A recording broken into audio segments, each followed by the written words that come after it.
out of the way. You saved my life. It's literally the first minute of the show, and we already see the consequences of Matt's heroism before he even puts on the mask. He's always been a hero, and he's always paid a price for it. I can't see. Skylar Gardner sounds genuinely scared here, and he makes you feel the impact of a 9-year-old losing one of the most vital senses. Also, is it just me, or does he look really similar to the kid from Brightburn? Lost more than he won. Had a 24-31 record before you. This is a oddly specific one, but Matt's vocal cadence when he starts speaking louder and ends the sentence softer is my favorite thing about Charlie Cox's voice. He just talks so softly, I love it. My daddy'd catch him and trap him in the corner, let the devil out.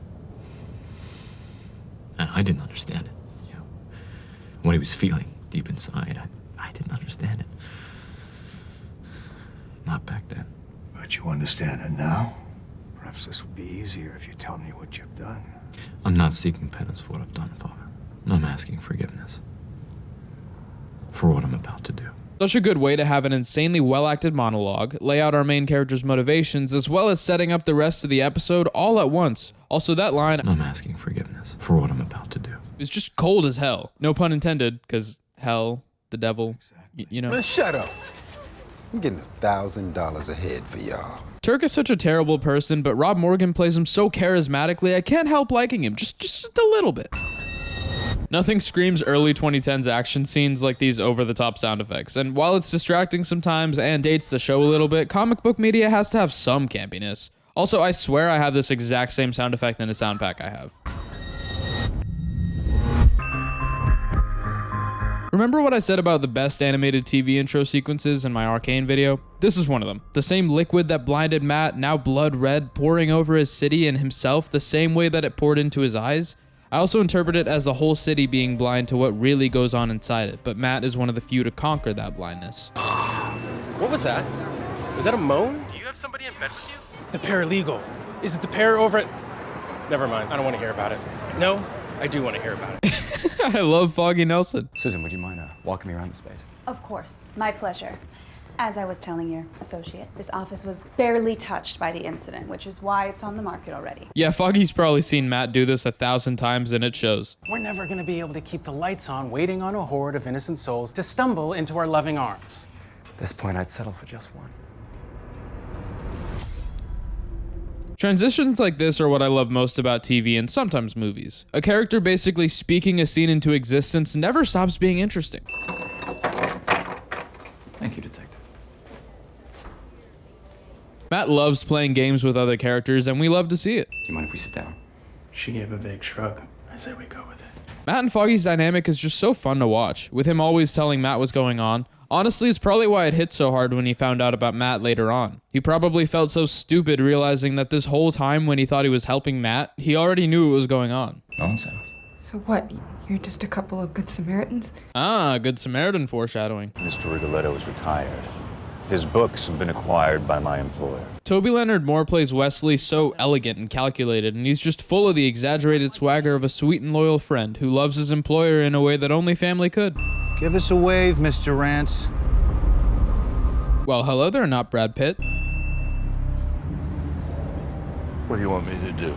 This show excels at putting understandable motivations behind even the smallest of characters. You don't necessarily show the best judgment when beautiful women are involved. How would I even know if she's a beautiful woman? I don't know. It's kind of spooky, actually. Honesty. That scream is blood-curdling. Get in line. You'll be arraigned in the morning. Get my client released. Don't make me ask again. I'll call the ADA. Will you take that tone with me again? I don't care if you're blind. I'll kick the shit out of you. So satisfying knowing that Matt could do a lot worse to him. Yeah, the world watched half of New York get destroyed. The relationship between this show and the MCU at the time that it came out was so one-sided, and it's sad to see. The writers constantly mentioned the Battle of New York and wrote the whole show to fit in that continuity while Disney was still on the fence about if it was canon or not. But I'm glad it's all behind us now. I don't know how they knew. They must have people watching me. They must have people everywhere. This line makes the rest of this scene feel really uneasy, as if someone's watching the three of them have this conversation right now. It's a little dark in here. I Light switch is on the wall to your left. I love when the things you wouldn't really think about are addressed. It shows how committed the writers are to doing a blind character justice. Like, yeah, a blind person probably wouldn't bother having a light on. The same way a deaf person probably wouldn't bother with a super loud alarm clock to wake up on time. They'd use a vibrating one. I'm told the co-op nearly rioted. Some oversight from the developer's agreement. Upside is nobody wanted it, and I got a corner apartment at a hell of a discount. Such a smart way to justify some of the coolest nighttime lighting ever. I can't imagine what that must be like. You know, I'm supposed to say I don't miss it. It's what they teach you in trauma recovery. Define yourself by what you have. Value the differences. Make no apologies for what you lack. And that's all true for the most part, but it doesn't change the fact that I'd give anything to see the sky one more time. It's a difficult truth that can only really be responded to with silence. I can't imagine what it must be like, especially when the only thing he sees is a world on fire. Do you mind if I ask you some questions now?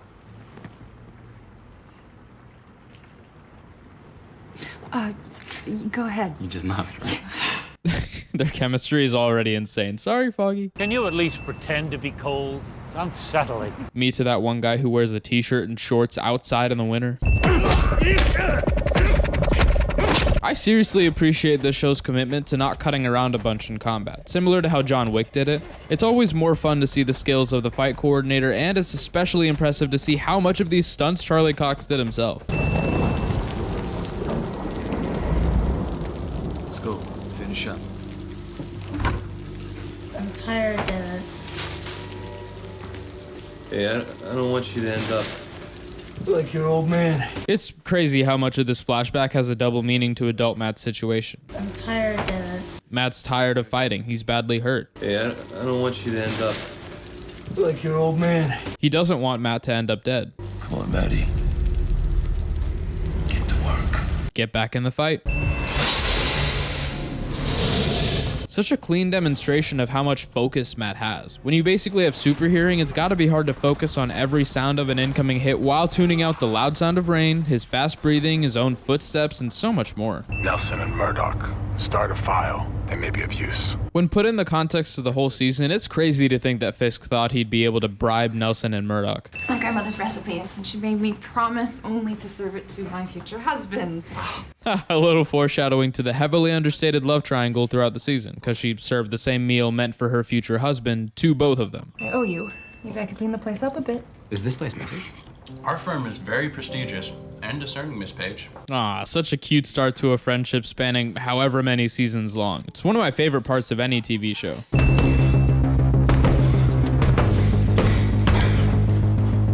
I love this final montage and the score that accompanies it purely for the fact that it blue balls you by not letting you hear the Daredevil theme until 2.5 minutes in. Overall, John Paisano's score really solidifies this show as an actual neo-noir. And we finished the episode the same way it started, with the cries of a boy calling out for his dad. The fact that it's never shown how he got here makes this opening all the more uneasy. You want to leave doors that way?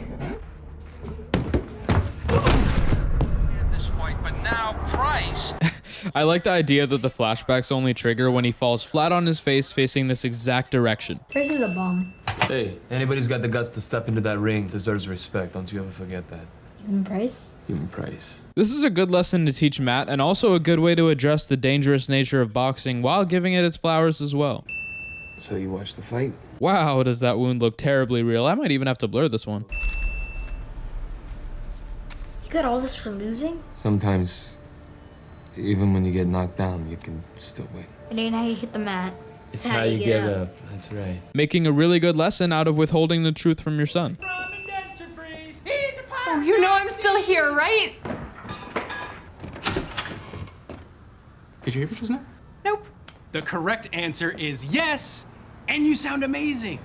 I don't know if I could play this off that well. Your outfit kind of sucks, by the way. Yeah, it's a work in progress.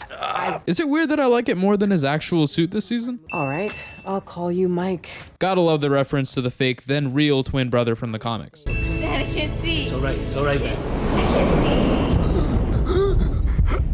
What is it? What's wrong? Breathe. Oof, going from I can't see to I can't breathe. Matt just can't catch a break. There's something harshly realistic about watching a man we see as a superhero suffering from something so human. This is one of those scenes where I forget I stopped breathing until he catches his breath. That's how you build tension. Yeah, I've been making their lives difficult lately. But you're blind. There are other ways to see. Nice response. That's literal, but also philosophical depending on how you look at it. The show is seriously good at that type of thing. Someone's coming. Wait, what? There's someone in the building. A man going from door to door. Feels like No Country for Old Men all over again. I do like that they don't show us the guy. We only know what Matt would be able to sense because he tells us. T is hard. I get it confused with Q. Why don't they just make it feel like a T? They say this is faster. I'm just gonna hang with it. You know, I've wondered the same thing, but I'm sure I'd get why Braille's faster if I learned it. You have our condolences. And you're young yet. Plenty of time to have more kids. What can I do for you boys? Ooh, the worst thing about this is that Matt obviously heard that, but also heard his dad not showing any audible signs of defense. Like, Matt could definitely have thought his dad just agreed with him there, and that sucks to think about.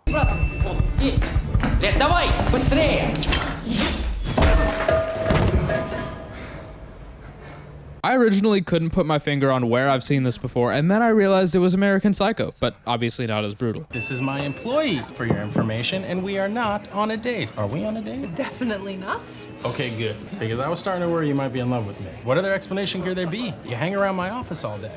I'm your secretary, Foggy. No, you gaze at me lovingly when you think I'm not looking. Even if he is coming on a bit strong, he did genuinely make me laugh here. Don't worry, Foggy, I gaze at you lovingly. So you want to talk about it? Let's leave it alone. Yeah, okay, technically leave it alone is not my strong suit, I but... can't get Danny's blood out of the carpet. And a man broke into my apartment and tried to kill me. He dented the wall where he bashed my head into it. Yeah, constant reminders of two traumatic events is a pretty valid reason not to want to go back home. The thing about red, I can't tell how much you're bleeding. I guess that's why Matt picks red for his final suit. Hey, it's Jack. Hey, Jack. Too late to change it? You can change it. Good. All on me. Win by knockout. You gotta do this quick. Cash out the second Creel hits the mat. Don't wait. You then deposit into account number 004-8256-882 from the Matthew Murdoch. So I honestly don't know how to feel about this, since it's really irresponsible and selfish, considering doing this leaves Matt with some money, but it also leaves him without a father, which is way worse. But you could say that the lesson here is not to give in to fear, and the fact that Jack dies trying to teach Matt that lesson makes him realize how important it is for when he turns into an adult and becomes the devil of Hell's Kitchen. We're gonna go to the fish market. Oh no. Oh, Foggy. Oh, hi, friend. Oh. Sorry. We're really sorry. Sorry. We're sorry. We'll be quiet. You want to go to the fish market? Foggy is such a win. After what you told me, I'm never going home again. Men are waiting in the dark corners of this world to prey on us. Oh, he's pushing it now. I'm gonna ask you some questions. You're gonna answer them. If you're lying to me, trust that I will know, and I will be unhappy. For someone who doesn't kill, Matt really knows how to be threatening. Figured you'd come running. And after I was dead. Sell the kid. Like all the others. I was telling the truth on that one. This thug has a surprising amount of confidence, and it's a pretty good cliche dodge. Hold still. I might do some serious damage if you score. How will I know when I find it? He'll tell you. This show was my introduction to Daredevil as a character. I knew nothing about him from the comics or anything, and considering some of the MCU heroes have killed, I didn't know if Matt would actually kill here, which made the tension a lot higher for me. I need you to know why I'm hurting you. It's not just the boy. I'm doing this because I enjoy it. Even Matt knows the best way to scare a psychopath is to act like one. It'd be a shame for you to have to watch what they do to him. Oh my God! It's all right. You landed in the dumpster. You pulled me out of it. Is he dead? He'll live. The fact that he wasn't sure beforehand shows you how truly angry he is about what's happening to this kid. Dad? Daddy! Daddy! Daddy! The cut from such an emotionally hard-hitting moment to one of the finest scenes of the show that starts with another boy yelling in the exact same way might be too good for me to handle. Ooh, this scene gets me so hyped every time, every single detail. This dude stealing the kid's apple, Matt looking like the most badass of badass good guys, the slow walk, the door crashing down into the right place for the rest of the shot, all of this fight choreo, the guy bumping the camera, the handoff to the stunt double, more of this fight choreo, the smooth handoff back to Charlie Cox, him taking off his mask to not scare the kid, the shot of him carrying the kid, the music, and the door finally breaking only once he walks over it. Excuse me. Just wondering if maybe I could join you for a couple games. Private game. You mind? No, hey. Sorry. I was just really looking forward to throwing a few balls. Get this moron out of my face. Hey, come on. I love these kinds of twists, but my favorite thing about this one is that he actually seemed completely friendly. When most of the time this is done, it's hinted at that the friendly character is secretly very dangerous. Wow, is that brutal. Something Daredevil loves to do, even though it's TVMA, is they avoid harsh language and extreme violence that you would normally associate with a TVMA rating, just to surprise you with something terribly violent and make a moment hit harder. Could have killed 10 people. I couldn't tell anyone. That seemed fair to you? It's what it is. Matt's confessions with Father Lantom is such a good excuse for us to get a clear look into his thoughts, and the fact that he rejects Lantom's offer here is a good way for the writers to kind of withhold his deepest thoughts from us, only seeing them here and there when he talks to Claire. Police reports get altered, public records too, but I know a pattern when it shoves a thumb in my eye. Dialogue like this is what makes me love the noir genre so much. You need a dog? Not getting a dog. You don't like dogs? Who doesn't like dogs? I love dogs. Everybody loves dogs. So do I. Here's a dog. I'm curious about your clientele. Do they all end up working for you after you get them off for murder, or just the pretty ones? After this comment, I kind of get why, you know. I always get so nervous when Matt follows people, because if the person he's following sees him, I don't know if he would know. The main theme is also used very sparingly outside of the intro sequence, and it's used to punctuate moments like this. Insurance talk? It's the worst. I remember with my kids and the dentist. Yeah. Got a minute? Talk about next week's spread? I love Ellison purely for the fact that the way he talks has a very Robert Downey Jr.-esque cadence. What's the new form called? From the website. Of course. There used to be a time when the people in this building wrote the hell out of the news. Everybody we know is making twice what we are, writing for blogs, working from home in their underwear. In both of these instances, you can see how much Ben hates the internet in general, just because of the fact that it's the reason newspapers were dying, and I get that, so it makes the moment where he chooses to adapt to it feel even more powerful. Hi. He's so happy about it. He's like, I got a gun. And we have to be on the same team, making decisions together. I got carried away. I'm sorry, Foggy. It's okay. They're such college friends. Got the insights. I don't know if this happened to anyone else, but when I watched this show for the first time, I'd kind of try to put myself in Matt's shoes with his blindness and everything. And when it goes to another scene without Matt, I forget that everyone can like see with their eyes. Does that happen to you guys? I'm somebody else's You job. tell her to get herself excused from the jury. Personal reasons, whatever it takes. After that, she never sees you again. He'll kill me. Then you better leave my city. I kind of love when Matt's a little mean. He's not like, I'll protect you from them, or anything like that. If not Leo DiCaprio is worried about getting killed, Matt just tells him to not get killed. Would the defense care to make a closing argument? Yes, Your Honor. Thank you. I can't tell you how excited I was for the first scene where we saw Matt Murdock lawyering for real, and it does not disappoint. Mr. Prohaska's associates have refused to make a statement regarding the incident. The only other witness, a frightened young woman, has stated that my client was pleasant and friendly, and that she only saw the struggle with Mr. Prohaska after it had started. Those are the facts.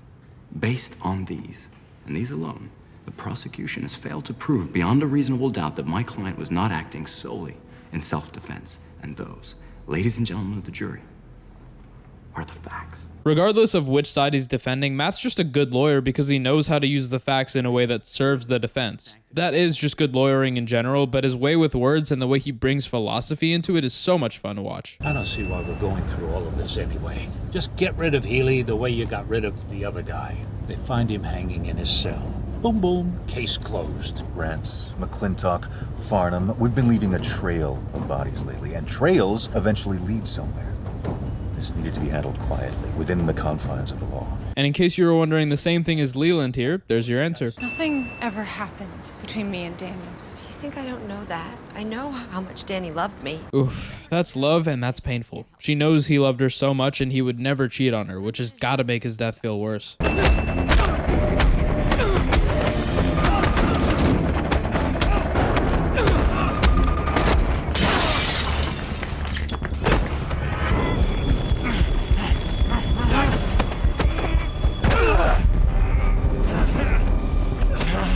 The man that hired your lawyers. Who does he work for? You think I'm afraid of you? Tell me. Who does he work for? I want a name! Fisk! Wilson Fisk! I gave up his name. You don't do that, not to him. You should have just killed me. This whole scene is how you build up an arch nemesis. Building Fisk's henchman up as a genuine threat in a fight against Matt, then having Matt scare the super deadly henchman so much that he caves, then having that henchman be so scared of outing his boss that he ends his life in a way that's more gruesome than the show has let itself be up until this point, leaving the audience and Matt with their jaw on the floor. It's not about the artist's name or the skill required. All that matters is, how does it make you feel? It makes me feel alone. And the first time we get to see Fisk's face, he buys the painting that makes him feel alone, which already shows us that he's haunted by something so much that feeling alone is the only thing that would make him feel safe. We find out later that it's his past that haunts him.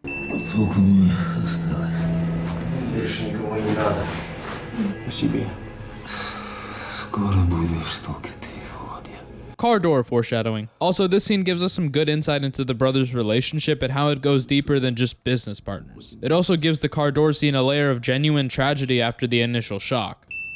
You worried about me? What if I were? I would tell you I'm a big boy and not to be. Right. That's why you keep ending up here. Well, maybe I just like the sound of your voice. Matt's one of the few F-boys I actually like, and this is why. Similar energy as this scene. Madam Gao and Mr. Nobu have expressed their disappointment. We have not heard of this. That's because we've been talking behind your back. Brutal honesty. Tell Mr. Fisk. Say his name. Tell Mr. Fisk that if he wants a pound of flesh, he can come here and carve it himself. Oof, that he did. Знаешь, почему Фиск не хочет, чтобы кто-то знал его имя? Потому что это предаст, что он просто человек.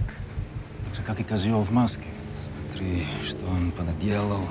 I love that Matt and Fisk are both evenly matched in terms of their power over people. It's refreshing to see a hero and a villain that are evenly matched but in different ways that aren't their powers. And you've never seen it before? No. Stranger Things, right? Oh, right, yeah, I gotta add that one to the list. He's just staring menacingly while holding flowers. В этой стране богатство. Тогда давай опять найдем. Вместе. It's hard not to respect them with dialogue like that. Hola. Hola. Oh, this poor kid has got to stop being there to witness terrible crimes. You stay with the car, sir. I need to attend to this alone. In case you ever doubted the fact that Fisk truly loves Wesley as a close friend, here's your first of many examples. He takes a friendly tone and reassures Wesley that he'll be okay, instead of sternly commanding him like most criminal employers would do. I think that's the scary thing about Fisk sometimes. He is most of the time just a chill guy and he talks like one, until he isn't. Is there anything else I can help you with? No. Yes, I was actually wondering if you cared to join me for dinner. I'm the only one working here tonight. Another time, then. That's it? You're not gonna offer to buy every painting in here so I can close up early? I think I actually tried that once. A woman that can be bought isn't worth having. He's so awkward, it's actually kind of adorable, but he definitely doesn't skimp out on standards. His lack of experience in dating doesn't mean he'll just go for anyone, and he makes that very clear in a pretty well-spoken way. My mom wanted me to be a butcher, you know that? This butcher motif gets me every time.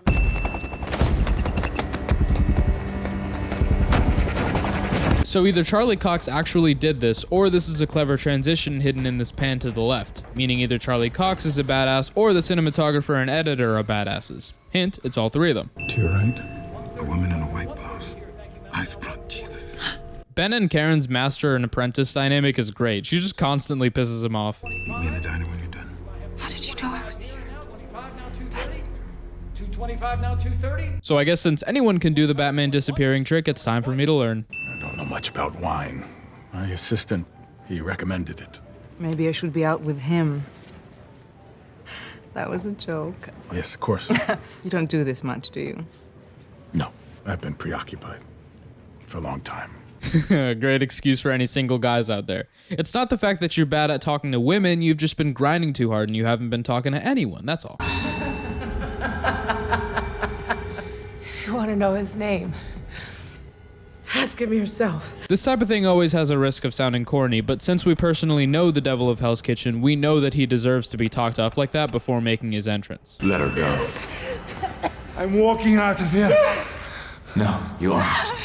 Put the gun down, or I promise you, you'll never hold anything in that hand again. Ooh, his voice literally surrounds you if you're wearing headphones, and it's so cool. It hurts, doesn't it? Being in pain, being afraid. I think the Batman comparisons were inevitable, but the way that he does more of a sharp whisper than a strong voice like Batman usually does makes him so threatening in a completely different way. It's okay. And that same whisper is a voice of safety. Sign the agreement. I signed that. I can't ever talk publicly about this. Yeah. But I'm not signing it. The idea of the law and how it can be bent is such an integral part of the show, whether it's involving Matt or not, and I really appreciate the writer's commitment to it. They have an incredible zuppa inglese. Don't children have that at birthday parties? Yes. When I was a kid, I loved it. Probably loved it a bit too much. Well, now I have to know what it tastes like. Their chemistry is genuinely so good, and Vincent D'Onofrio's specific way of speaking as Fisk makes it all the more effective. Everything he says feels so pointed and sharp, but sounds kind of awkward sometimes too, in a good way. Yeah, there was an auction and, we needed stuff, so I charged it to the office, but don't freak out. Okay, I got a thing, some money coming in from, no, it doesn't matter. You mad? I ever tell you my mom wanted me to be a butcher? A butcher? Yeah. You know what I told her? Oh, I hate this show for doing that. I want to know the whole butcher story. You embarrassed me. Embarrassed me in front of her.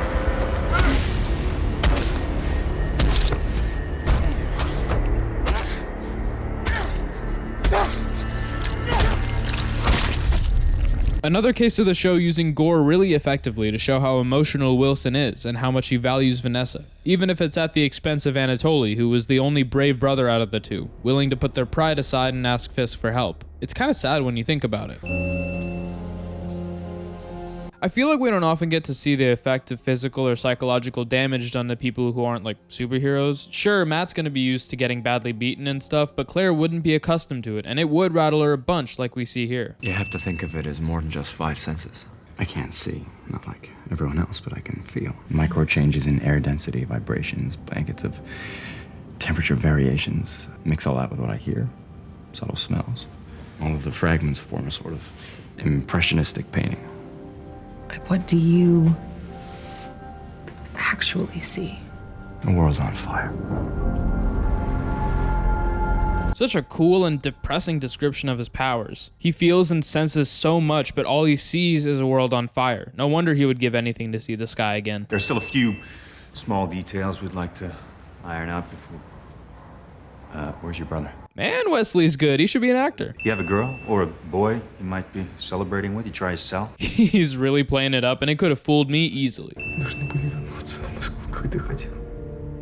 Wesley probably never saw this side of the brothers' relationship, the actual love and shared trauma between them. He seems like he almost feels bad. It's also a cool reflection to when Wesley himself is killed and Fisk, in essence, loses a brother as well. Oh, wow, that's disgusting. Go special effects crew, you guys are way too good at your jobs. The Rankoffs are no longer a part of this organization. Since when? Since I removed Anatoly's head with my car door. Vincent D'Onofrio has such an innocent looking face when he delivers lines like this, and that helps a lot with making us not completely hate or fear him for the terrible things that he does. We all knew that we would need to eliminate the Russians one day. They were too unpredictable. This from a guy taking heads off with the car door. Gotta love Leland saying it how it is. How the camera crew isn't seen in any of their reflections is beyond me. Serious props to cinematographer Matthew Lloyd and all of the crew involved. Oh, he literally looks like a slasher villain. I love that. Oh, he didn't deserve that. He sang so good. Resourcefulness. Is this, Senor Foggy Law? Can they just call it Senor Foggy Law from now on? Demolieron nuestros pisos con mazos. And they destroyed the apartments with I don't know that last one. Sledgehammers. Do you want to do this? No, I like listening to your voice. I actually agree with Foggy here. Is Claire not enough for you, Matt? Also, reusing lines, come on. Well, maybe I just like the sound of your voice. Mrs. Cardenas, vamos a hacer todo lo que podamos. Foggy hablará con su abogado de regentadores de tarde. Charlie Cox is just insane. He speaks Spanish well, but not perfect in the way that a native Spanish speaker would. But he also nails an American imperfectly speaking Spanish, even though Cox himself has an English accent. Landman and Zach. Landman and motherfucking Zach, man. The way they avoid cursing is also still grounded. Like, Foggy seems like he would legitimately censor himself in real life. They're gonna shark attack me, Matt. Look at me. I'm delicious. Yeah, he is. Never seen sharks feed up close before? Try not to splash too much. It attracts them. That laugh. She is so smitten with Matt, and I just feel terrible for Foggy. If I give you another night, He'd have to be big. he'd have to be King freaking Kong. Absolutely no subtlety there. Big, king. Whose turn is it? Yours. I thought I took it for that thing in the bodega. Oh, shit, yeah. Wait. Okay, come on. Yeah, they're definitely enjoying that Fisk payroll money. Also, they do seem like they go way back, as Hoffman confirmed later in the season. You really shouldn't have said his name. Ooh, the way he gets up before everyone. He genuinely seems shocked, partially because of what happened, but also because focusing in on that conversation and suddenly hearing a loud gunshot must have startled him. Her building is filled with junkies. We're doing the city a favor by trying to renovate. You know that's not true. Because the law is always about the truth. Look. Foggy seems really disgusted here because Marcy is just really unlikable at this moment, and he's probably wondering how he dated that. And then there's also the fact that she kind of reminds him of himself the way he was just in it for the money at the beginning of the season. So you think there are only two options. These tenants take the payout and leave, or leave without taking it. But given how long they've put up with Tully's bullshit, I think you're actually afraid that Mrs. Cardenas and her neighbors will find a way to eke by. And short of physically and very illegally forcing tenants from their rent-controlled homes, Tully loses his condos. Your firm loses Tully.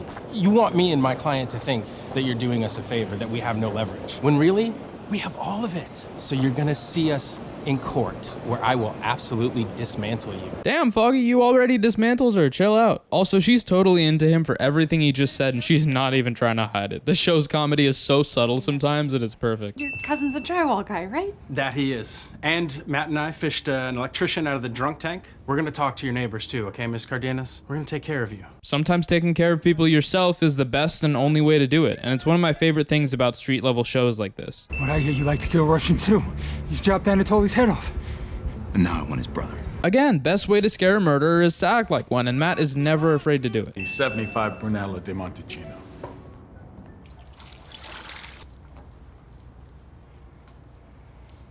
What a sad, sad transition. Wilson repairing a relationship while Vladimir delicately wipes the blood off his decapitated brother's corpse. He heard Baldy say something about that guy in the black mask.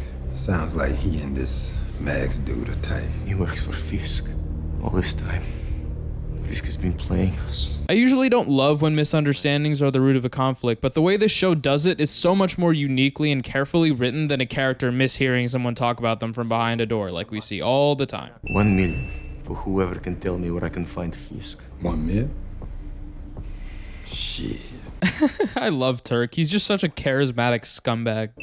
I just don't think I can let myself fall in love with someone who's so damn close to becoming what he hates. She hit the nail on the head here. He's becoming Fisk, who he hates without even knowing who he is. He just knows that Fisk is what's wrong with Hell's Kitchen, but they're both trying to fix this city and both will go to insane lengths to do it. It's just a matter of how far one of them will go at this point. He sidles up to me. I love that word. And he says, "You are more beautiful than any painting here." I knew it was a line, but it worked. I slept with him. Does that shock you? Assumed you've had lovers. That's not what I asked. No, it didn't shock me. Then why'd you look away? Because I wish I had said something like that to you when we first met. I'm glad you didn't. Man, Vanessa is just playing games with him, and every conversation between them is like a test, but not in a bad way. It's kind of what both of them need. Fisk needs to learn to be more honest, and she needs to know that this man is worth trusting and loving. Wesley is more than an assistant. He is my friend. Aww. The man says he was lonely when he looked at my painting. My painting. He's kind of a man-child in more ways than one, but it's interesting to see it in a more flirtatious manner rather than an annoying trait. They were my father's. I wear them every day to remember him. Did he pass?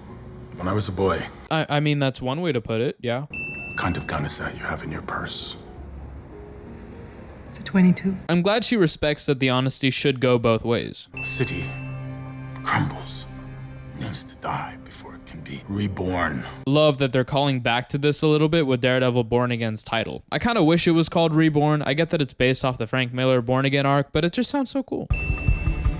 Daredevil perched on the edge of a building will never not be cool. On the plus side, he gets to touch a lot of pretty girls on their faces.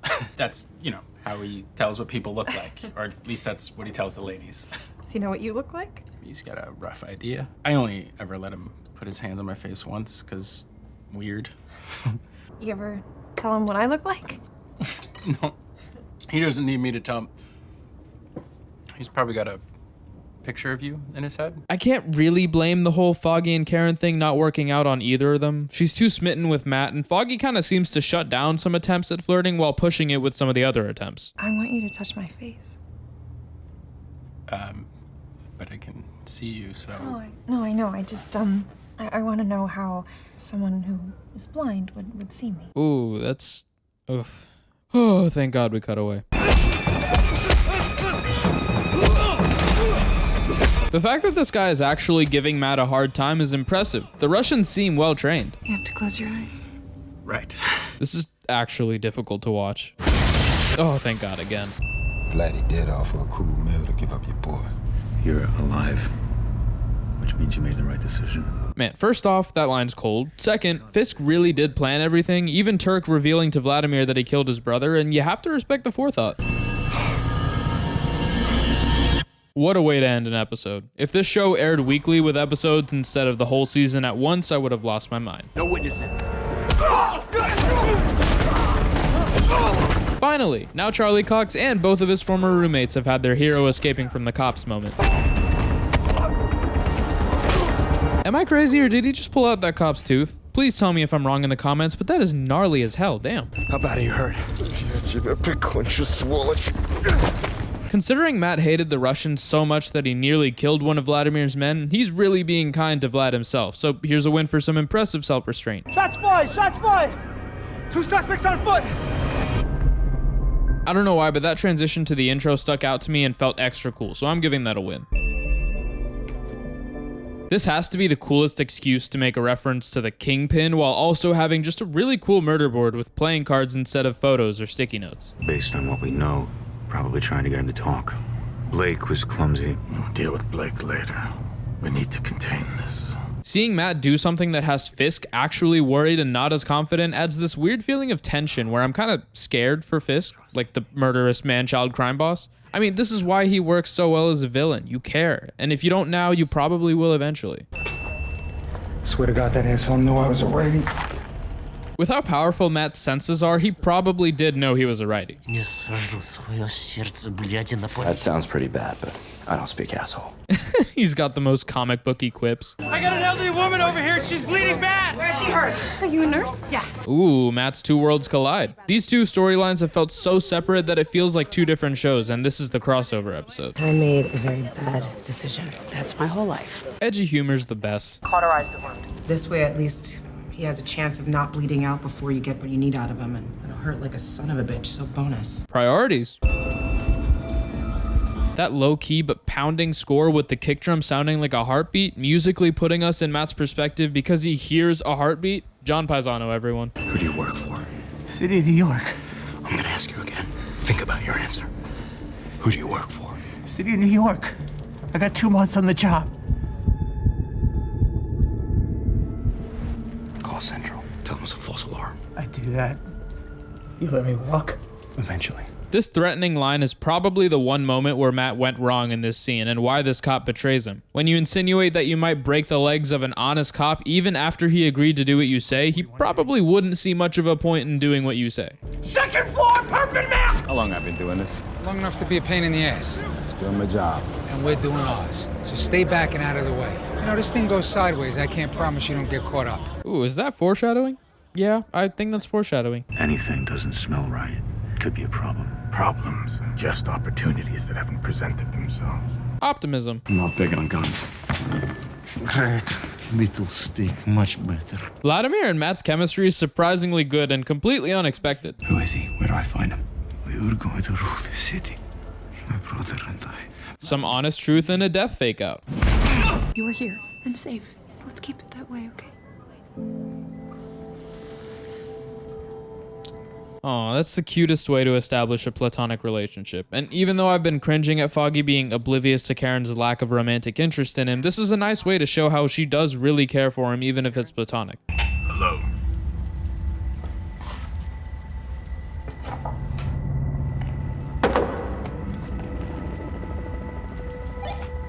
Are you there? Can you hear me? Who is this? I think you know. Giving Matt and Fisk's first conversation the build-up and intensity that it deserves. I want to save this city, like you, only on a scale that matters. I'm gonna tell that to the people you've hurt.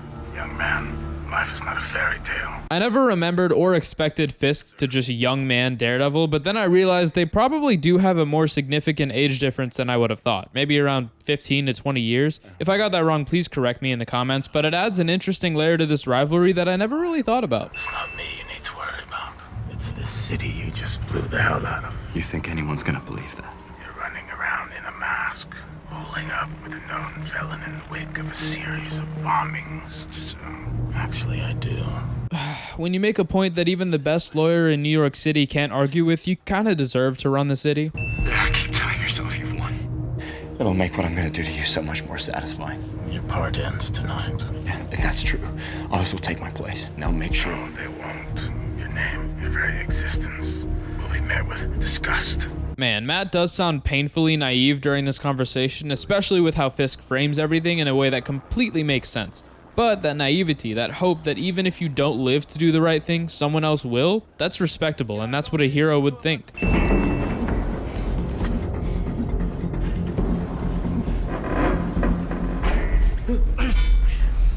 This is not how I die. Okay, I'm not rooting for the guy who led a human trafficking ring, but seeing these two team up does make me a little happy. Officer Sullivan is dead. I say again, Officer Sullivan is dead.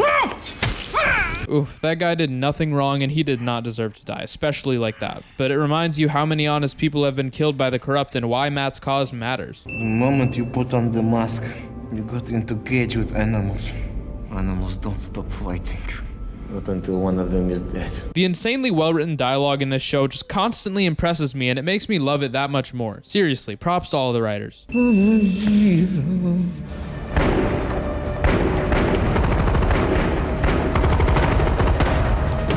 And Vladimir dies well, slightly more redeemable villain, and we get this sick shot of Matt walking. Seriously, why does it look so cool? I'm giving Charlie Cox a win for walking cool.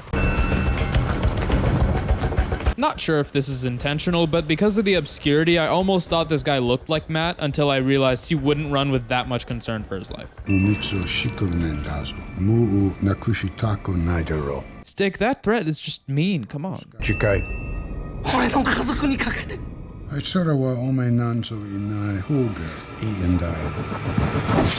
Might be reaching, but it kind of reflects his thoughts on his relationship with Matt, where Stick left him the second he tried to show any kind of love or appreciation. Hypothetically, if this guy got caught, needed counsel, Nelson and Murdoch would offer to defend him. Hell no. It would be his right. If this ever actually happens, now would be the time to call up that twin brother. Softball. When are we getting a company team together? We have 3 employees. At least 2 of them aren't blind. The chemistry between the 3 of them as colleagues and friends is already perfect, and I realize that I'm pointing it out now because I feel like we haven't really seen all 3 of them together much since the first episode. Matt's always off superheroing, so we don't really get to see the 3 of them just chill once in a while, and it's nice to see it now. First time Braille is translated on screen for us. The numbers are like tea leaves. Nobody reads them like I can. You're laying out major reserves to clear the docks. More to bribe the comptrollers to guarantee straight greens. Now how much all that costs? I do. Leland's one of the few characters that actually puts the smart in smartass, and it's a fun archetype. It's fun to see overconfident people with the intelligence to back it up.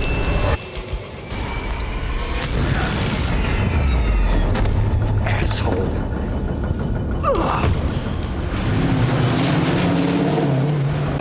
Calmly enters his car and frantically drives away. His father left a sizable inheritance. What about the mother? Well, that's another story. Maggie foreshadowing. I think you're getting worse, but you're not, are you, kid? You're getting stronger. Leave it to Stick to see things how they really are. There's an idea that when you go blind, your other senses become stronger, and seeing as Stick doesn't seem to have powers in this show, he's kind of living proof. First thing you gotta understand is nobody feels sorry for you, and nobody ever will. Advice that's not entirely true, but probably what Matt needs to hear right now. Obviously, people will feel sorry for him, but they won't always be able to help. He's gonna have to live his life on his own, and Stick's trying to help him learn that. Walking along, minding your own business, and whammo! Get hit by a truck, dead on the spot. I wasn't killed. You lived? Praise God, it's a miracle. What next? Stick's sarcastic way of asking about Matt's story and giving his own commentary on it just proves that Stick would be great at TVWins. You know what they call stuff like that? Gifts. The special kind. I never thought of it that way. That's because you're stupid. I'm not stupid, I'm smart. I wouldn't have expected Matt to stand up for himself at all given how vulnerable he is in this moment, but I'm glad he did. You're gonna help me? No, I'm gonna train you. Really important wording because to Stick, helping Matt frames him as a victim, which isn't how Stick wants him to see himself. There were a dozen that didn't pan out. All right. So I'm the new girl on the block. I don't know what I'm doing. I get it. The editor only cuts to this shot once during this conversation, and the whole scene had me so nervous for the next 3 minutes until it cuts back to that shot at the very end where nothing scary happens. Which makes you think that they're fine until you find out later that Karen was being followed this whole time. Talk about playing the long game with setup and payoff. You have friends? Yeah. Cut them loose for their sake. Break their hearts if you have to. Just do it quick. I'm not gonna do that. Then they will suffer, and you will die. Stick's the type of hopeless vigilante with no personal life that so many heroes think they need to be, and the fact that Matt's fighting against it is already what makes him a hero. We all pay for our choices, kid. Maybe your old man fought for you, and maybe he did it for himself. The only thing you know for sure is he's gone now. But I'm here. Now get up. That wording is just cruel. He says your old man's gone, but I'm here, in a way that Matt would have taken as your dad's dead, but I'm here to take care of you. But Stick meant that quite literally. Jack Murdock is dead, but Stick is the only other person in Matt's life right now. He doesn't mean he's a surrogate father or anything, just that he is literally there in this room with Matt and his father is not. Yeah, I've learned a lot since you've been gone. Like what? You're a dick. That's true. Honesty. Okay, now he's just showing off. I will not kill anybody. For a split second there, he crossed his fingers, foreshadowing him killing the Black Sky. It's the details. Estoy montando un caso legal. Oh, sí, sí. Con el abogado guapo. Yeah, Matt. No, señor Foggy. He visto como él te mira. No hay hombre más guapo en este mundo que un hombre enamorado. Oh, Christ. Even a wing woman as good as Mrs. Cardenas can't matchmake Karen and Foggy, and I'm back to cringing out of secondhand embarrassment. Si puedo conectar los hombros que hicieron eso y la compañía, then we will have their dicks in a vice. ¿Hace cuánto tiempo que tú eres así, señorita Page? Desde que llegué a Nueva York. Karen and Foggy's closeness with Elena Cardenas is so well built up, and I will not forgive the writers for killing her. What are you doing here? What are you doing here? What are you doing What are you doing here? Are you following me? Yeah. Why? Because you were acting weird. I was worried about you. Wait, so there's a possibility he was the guy watching her and Ben Urich talk in the car? Expectation, maybe? Subversion? Every action and stealth sequence makes me really want a Daredevil game, but I guess for now I'll just have to stick with a Daredevil reskin for Nightwing and Arkham Knight and also the Sifu mod. I wonder how many dangerous armed men have just woken up in that same river.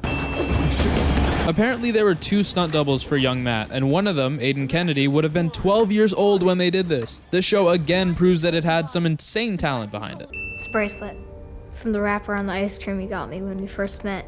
You remember? I do. Your training is over. I hate Stick for that, I really do, but I guess I'll also point out the fact that he didn't drop it right after he crushed it, hinting that he still has it. I mean, I don't think you had to do all of that, Matt. Just use 2 fingers, slide them between your neck and the arm of the person choking you out. You can keep the sticks. You're gonna need them. He won't need them because he doesn't need Stick.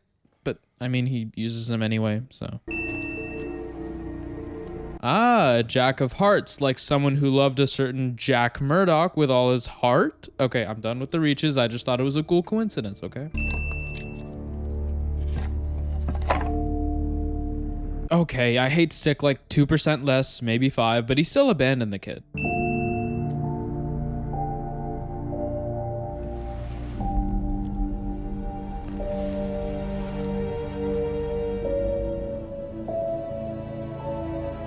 Also, it's insane how John Paisano can make that melody invoke mystery, tragedy, and hype without changing a single note, just the chords behind it. Black sky, no longer a threat. For now, what about Murdoch? Stubborn, immature, still a real pain in the ass. Maybe I'll get to Iron Fist down the line because it was the first Marvel Netflix show I ever watched now that I think of it, but I'd like to cover all of the Defender shows at some point, so let me know if you guys would be down for that.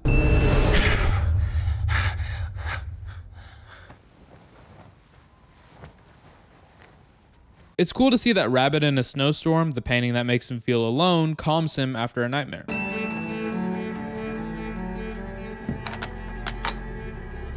Ooh, that dark score overpowering the classical piece to show how his father's memories, those cufflinks, interrupt Fisk's piece until that mirror shot tops it all off. Let's say we keep Matt in the dark. How long do you think I should grow my hair? Matt, what's your take on that? Mullet? Full pony? Holy shit, did you fall down again? Oh, it's nothing. Don't tell me what. Damn it. You heard that? Guy's like a bat. Like a bat devil? He's asking if you'd like to renegotiate the terms of your relationship. I'm sorry if I offended you.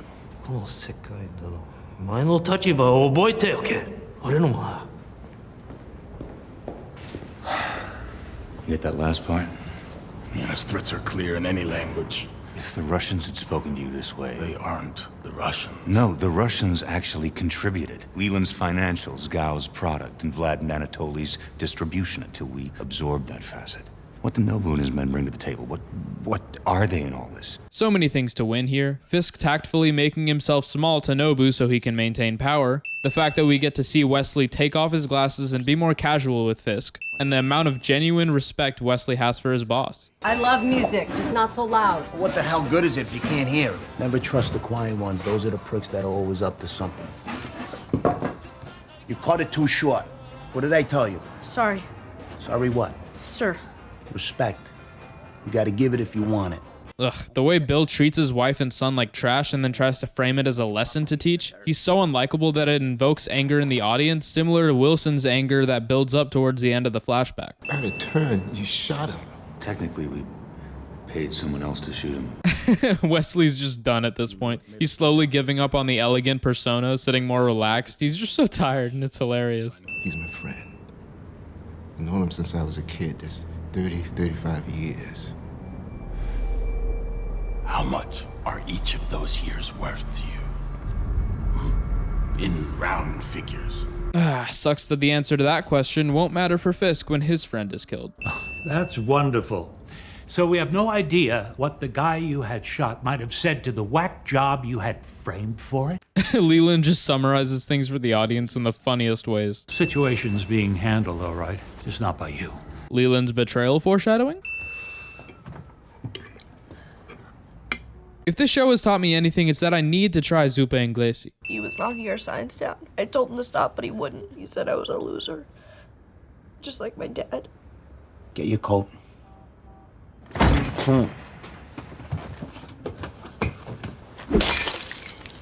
Hey!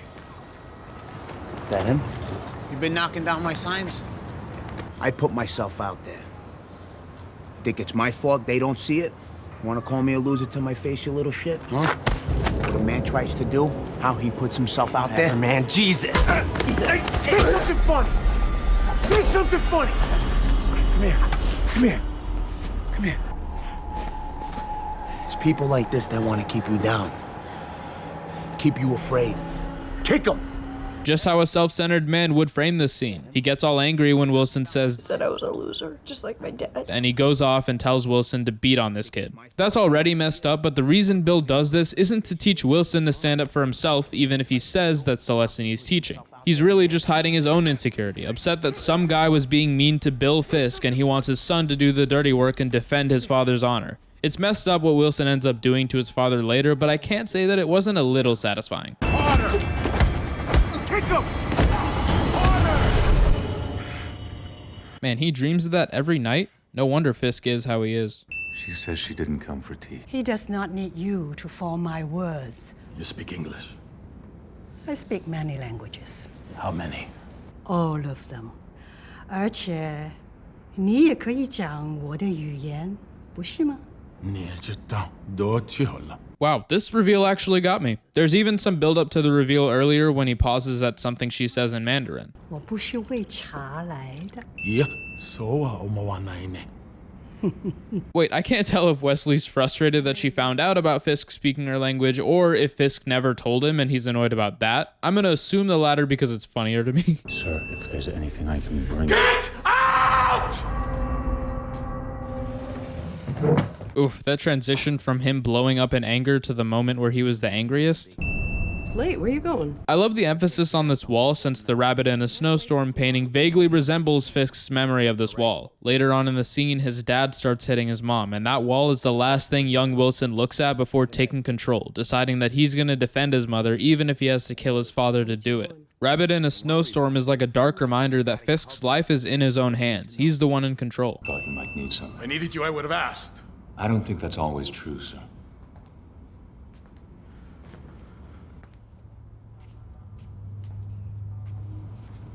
You'll be all right. Thank you.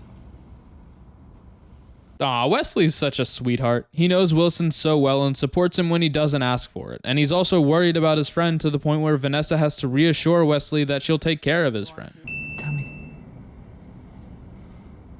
Shut up! Shut up! I don't want to hear it! God, that startling transition to the flashback that starts with a loud sound of the belt. This show hurts to watch sometimes, but in a good way. Get the saw. A trait that I didn't expect to see, but probably should have. Wilson's mother has been strong enough to deal with his father's abuse only for the sake of her son. Strong enough to question him, stand up to him, so it really shouldn't surprise us that she's calm and collected here. But I've heard the other stories about the man in the mask, helping people. Sounds like maybe there's more than one side to it. Yurik mentions the other side of Matt, and then the camera moves to the other side of Matt's shoulder. A little on the nose, but I like it. Once the city knows who he is, they'll tear him apart. And this is the guy at the top. You sure about that? I'd bet my life on it. You're betting mine now, too. Death foreshadowing again, but it sucks to see how badly this plan goes. We still matter. She literally covers up his reflection. Vanessa's making the most positive impact she's made up until this point, and it's easy to see why Fisk cares about her so much. I tried to do this quietly. The last thing I wanted was for anyone close to me. But I know now it's foolish to make that decision. Man, this show's endings to each episode always hit so hard, and the gravity of every situation is always so perfectly shown. Damn, talk about a cold open. I love how you can just tell from that hateful glare that it's Nobu. One of the weirder cuts to the intro since it cuts to black for like a frame and then plays the intro video. Probably just a minor editing mistake, but here's a win for how cool the scene was that it transitioned from. What's on your mind, Matthew? Wasn't that hard to find out. People still remember battling Jack Murdoch around these parts.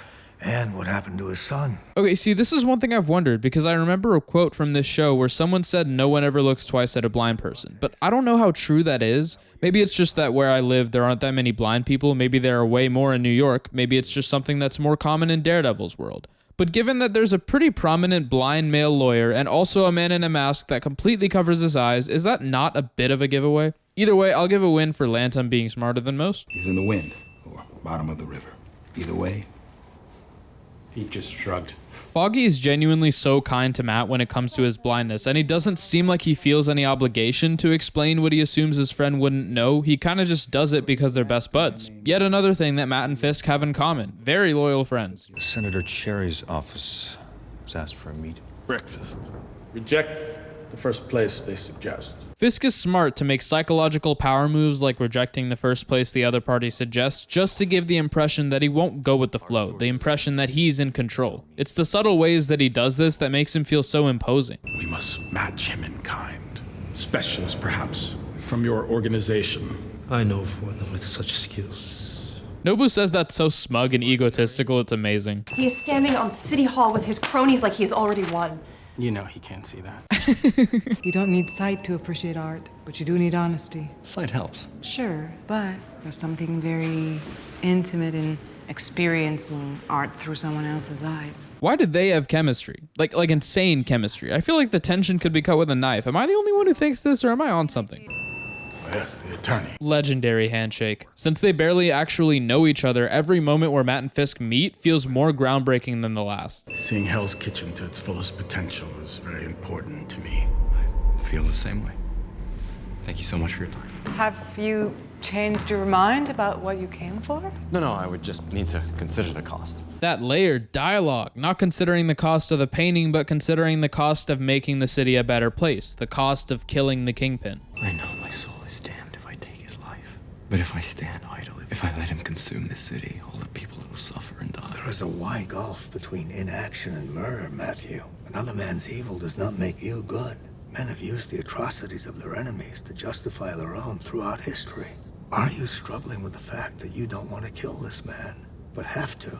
Or that you don't have to kill him, but want to? Man, did he nail it here. While Matt's goal is still to protect this city, it is starting to become more personal, and it's only going to get more personal as the show goes. Tried to get a hold of you last night. Oh, yeah. Turned off my phone. You okay? Just tired. How did it go with that, Vanessa woman? Oh, didn't get what I needed. Oh, she thought Matt and Vanessa. See, it's not just me. Karen thinks they have chemistry too, and she hasn't even met Vanessa. Dragged me into this rinky-dink firm, Murdoch. I'll never be able to thank you enough for it. You're not gonna kiss me. I'm feeling a little something.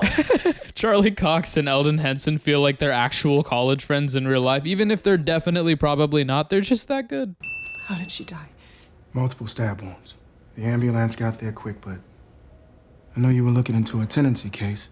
I thought you might be able to point us toward the next of kin. No, she didn't have anyone. Just us. Oof, the just us line never fails to hit home, and it has so many layers too. Man, I really thought by some miracle he'd dodge that, but it just gets worse and worse for Matt here. Fear of a masked psychopath.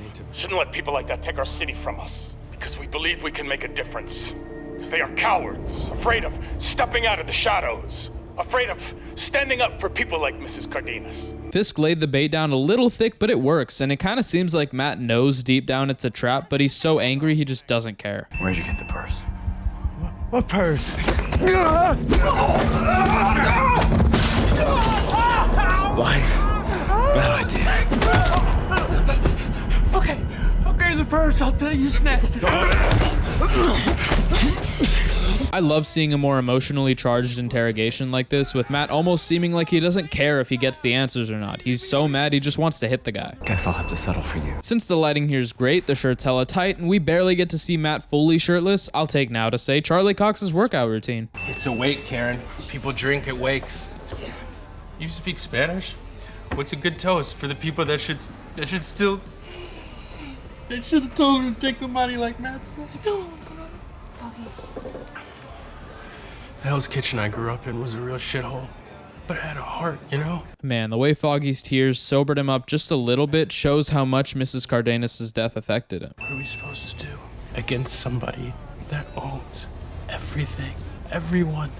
The only thing you can. You make them pay. God, these moments of wordplay hitting hard in a serious way. Fisk buys out everyone, lawyers, cops, judges, because he's rich, so they gotta make him pay. Just the most unfortunate way to light yourself on fire. I remember totally thinking Matt just tried to kill him by burning him alive, but if you look really closely, Matt uses the stick to hit Nobu's blade, the name of which I'm not even gonna attempt to pronounce. Then the blade deflects off the stick and happens to hit that light, sparking the fire. I'm gonna kill you. Hold on, just wait 2 more seasons and try again.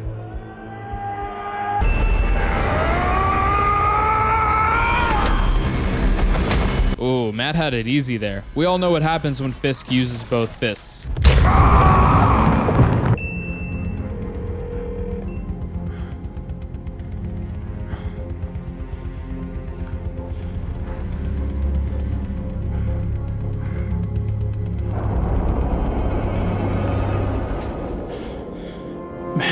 It's crazy to think that this is actually the first time that Foggy's met the Man in Black. I wonder if he would have gotten a hunch that it was Matt if they met earlier on.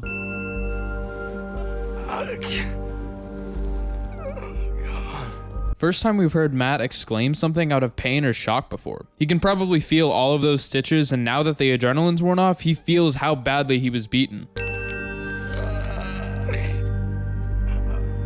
Oh wow, thank you for closing that up. You stitched me up? Nope, that was your nurse friend. You had me get a hold of her after you took a swing at me for trying to get you to the hospital. I don't remember.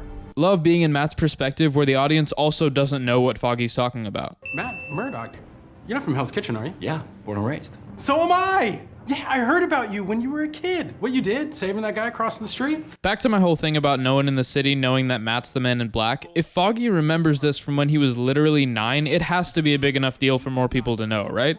Anyway, it's cool to see that Foggy claims that Matt's a hero right off the bat, long before Matt ever dons the mask. Most people dance around me like I'm made of glass. I hate that. Yeah, you're just a guy, right? A really good-looking guy. Foggy can't help himself, and I totally understand. Matt is a very good-looking dude. This is what I'm talking about. Me and you, Maverick and Goose. Goose died. Wait, based on the Born Again trailer, it seems like Foggy died. Is that what's happening? Has this been foreshadowed for 10 years? She found me in a dumpster, all right? Half dead. She didn't tell you? Wouldn't say anything about all this. Good on Claire for still keeping things about Matt's secret, the way he would have wanted her to. Did you blow up those buildings? Shoot those cops? You really even need to ask that? I mean, Matt lied to him for a while about this, and considering how little Foggy realized that he knew about Matt, it's a fair question. Foggy. She deserves to know. You can't tell her, Foggy, please. Is this what you do? When we call, trying to find you when bombs are going off, and we're worried? Matt's finally realizing that he can't just stop being Matt Murdock when he puts on the mask because he has people that care about him. He seems like he would trust them with his secret, but he thinks that they would worry too much about his safety. He doesn't get that they'll worry no matter what because they love him. He was in a car accident. Matt was driving? No, he got hit. Good save, and also a totally fair slip up to make. Thank you. Screw you.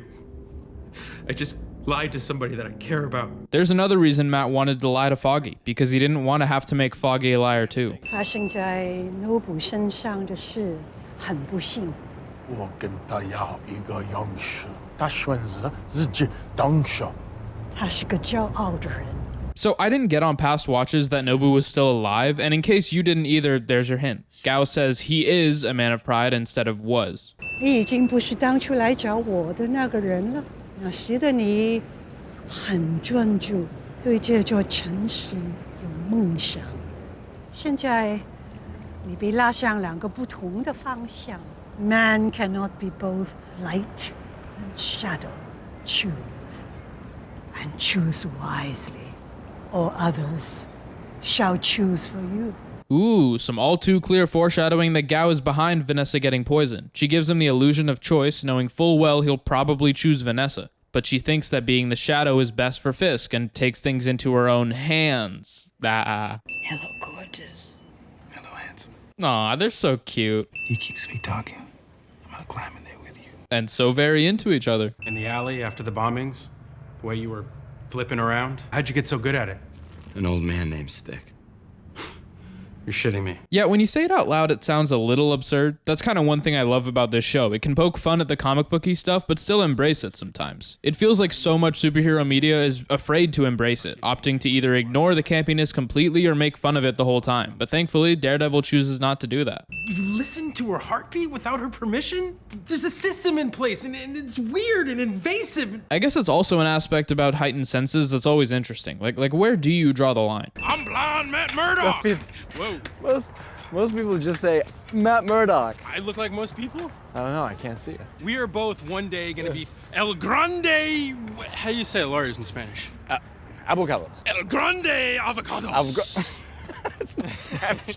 That's fruit. I love this scene to death, and the fact that I can't tell what could be improv and what's in the script speaks volumes. Are you trying to tell me that you didn't take Spanish to snuggle up to what's her name, the Greek girl? That's gotta be an Electro reference, right? Hey, do you get the spins? Can you get those if you can't see? Really? I thought you might get a pass on that one. No, it's even worse because my senses are I don't know why this stood out to me, but the acting here. If I were lying and I had to catch myself mid-sentence, that's how it would sound. My mom wanted me to be a butcher. I'm gonna go insane if I don't get to hear the frickin' butcher story. We're gonna be the best damn avocados this city's ever seen. Damn avocado. Metro could use you. I'm just saying, nice to keep the wheels on the wagon. Get you a bump, better benefits, you know, for whatever comes up. You really can't blame Edison for wanting Ben to chase stories that sell better. He's just someone who loves journalism but needs food on the table, and he looks out for his employees. Gonna ask about the box? Go ahead. You've earned it. I don't know why I expected a gun. Christ. The saddest thing about watching Wesley tie Fisk's tie is realizing that he would have been a great best man for Fisk's wedding with Vanessa, but he never can. Gal's right. You've changed. Change is inevitable for me, this city, and certain relationships. Even with Leland accusing Fisk of being unfocused because of Vanessa, Fisk's confidence is unwavering, and he knows that that relationship is right for them. This part's also more foreshadowing of Leland disapproving of Vanessa along with Gao. You want to say something? Really don't. Your breathing changes when you're about to. And now everyone watching collectively pretended they were going to say something just as he said that, right? Don't lie to me. I know you did. You touch your daughter again, and I will know.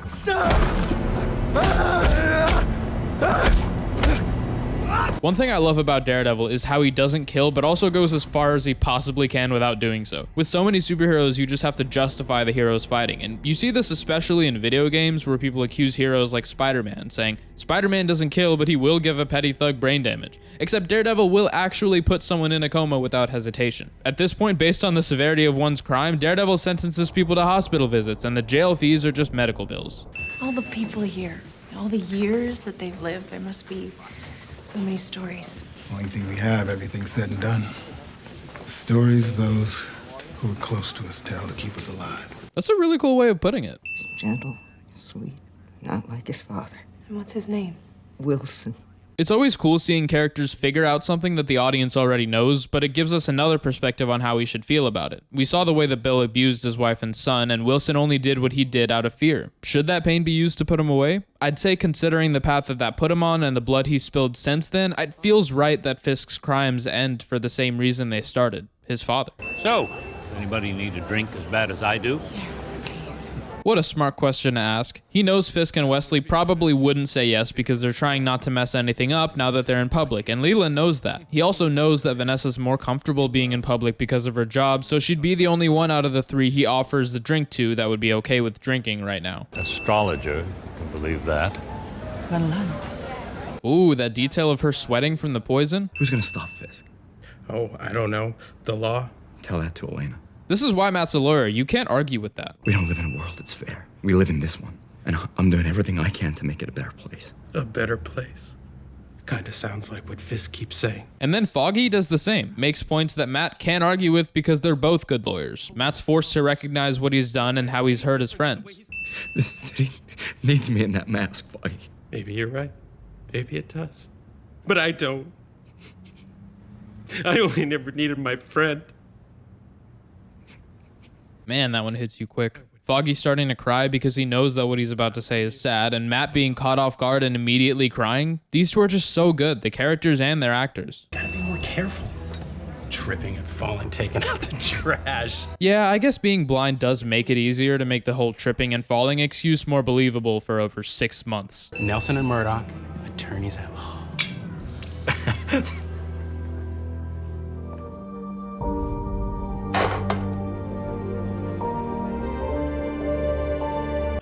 Just had to break our hearts one more time before the next episode, huh?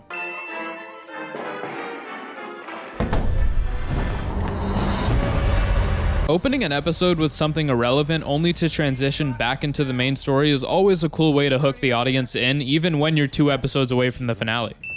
You look like shit. Oh, the little balloon. I love it. When this car hit you. Doesn't matter. His commitment to acting blind without enhanced senses is funny, and I'm surprised he doesn't forget about it sometimes. And you made me feel safe. You made me feel like I could trust everything that you said. And you lied to me about having the Union Allied pension file. I didn't want anyone to get hurt. Yeah, I know the feeling. A cool way to give us the other reason people lie. Not out of fear, but in an effort to keep others safe. All the reports say she died. She's still alive. Living at a care facility upstate. Now, Ben and I took a drive. Oh, Karen. Fisk could have people watching. I know. You should have talked to me or Foggy before you ran off like that. I tried, but you weren't picking up. Yeah, that's the thing about ignoring everyone. You can't really get mad that she didn't check with you if you ignored her. It's a balloon. It's got a monkey on it. Chemistry. Freaking chemistry. They got it, and it's just so good. Whatever's going on between the two of you, I don't really care. Honesty. You think whoever did this was trying to take Little Miss Hairdo out of the equation? That does seem unlikely. So where does that put us? They almost got me, damn it. Man, Leland's talking it up when he lies the same way that Wesley did when he lied about Anatoly's death. As for Nobu, they believe the man in the mask was responsible for his accident. Well, I mean, he kind of was, so that's not entirely a lie. Reach out to Gal. Me? What if she's the one who did all this? You said you didn't think it was her. The hell do I know? I was almost poisoned. I'm not thinking straight.